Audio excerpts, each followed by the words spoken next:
Here's a question. What is the most valuable company in the UK?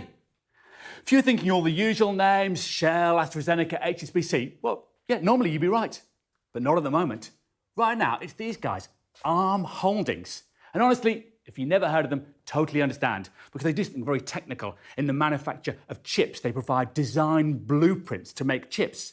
But because chips are so important, I guarantee that wherever you are right now, watching this on the tube, on your phone, in your car, at home, in the office, you'll be surrounded by products made with Arm.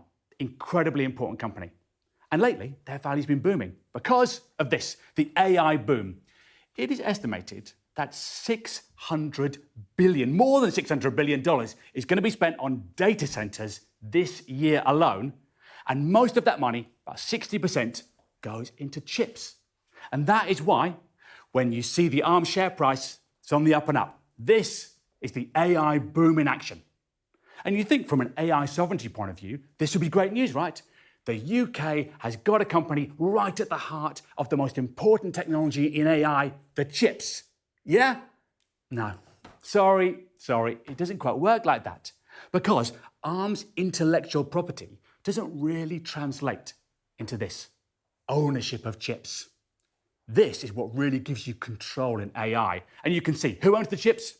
It's big American companies, with the exception of China. And over here, I mean, honestly, this is incredible, isn't it? Look, all these big American companies, and this is the rest of the world. And if at this point you're thinking, well, okay, I don't really get this, let me tell you why this is so important. I asked the AI minister the other day why he thought this kind of thing mattered, and you know what, it's really worth listening to his answer because I think it's very significant. I think the question of our national security is now primarily a question of our AI capability. Cybersecurity is now primarily driven by AI capability. And then if you take that internationally, the primary determinant of who does well or not is not the scale of your conventional artillery, is the quality of your drone and AI capability. Would you say that AI is as important and powerful as nuclear weapons then? I think in terms of significance, I think it is so. That's a pretty astonishing statement if you think about it, isn't it? A technology that is as important for national security as nuclear. And it kind of begs the question, well, where does the UK sit in this other thing? So I wasn't able to find it for the whole country, but I could find out for the UK's UK research cluster. And there it is. I have actually changed this. Honestly, if you come in, you might be able to see this tiny little sliver here. That is what we've got for UK research. But you know what? It's not nothing, because you can do things with that. Because what that sliver represents is this place, Isambard-AI, one of the world's most powerful supercomputers.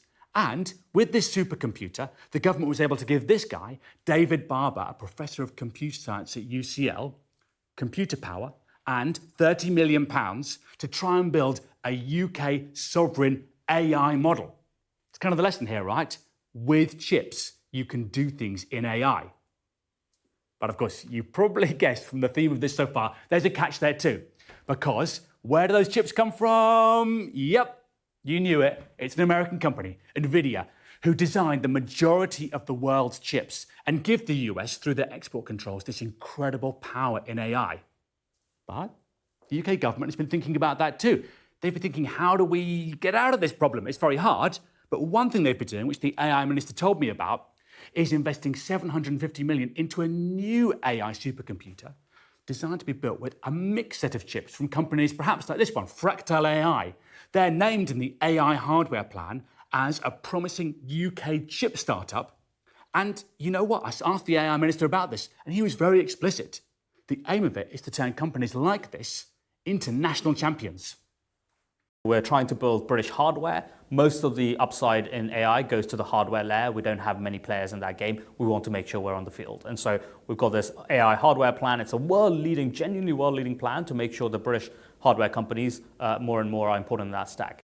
So the aim explicitly in this plan is to build trillion-dollar companies. But you know what? If you do that, you've got to do something else as well. And I want to come back to this slide I showed you at the beginning, because actually there's a bit of a data trick in here. Not all these companies are owned in the UK. They're all based in the UK, but Arm is not actually owned here. It's only half a UK company. The brains are in Cambridge, but control sits with these guys, SoftBank Investment Fund, a huge investment fund who own 86% of ARM. And by the way, that means from a money perspective that all the increase in value that ARM has seen with the AI boom goes to them and to their public investors as well. But perhaps more importantly, from a sovereignty perspective, it also means that a lot of control goes to them too. The UK still has some, but a lot now resides with SoftBank. And I think that just goes to show that AI sovereignty is difficult, right? To get it right, you don't just have to build, you have to do so many things like keep ownership of companies. It probably requires something like a full-on national effort. But then again, that is what you do, isn't it? If you found a technology that was important to national security as nuclear, that is what the AI minister is really calling for, a full-on national effort. But you know what? He might be out of a job in 2 weeks' time. Does the new Prime Minister agree with him? Guess we're going to find out.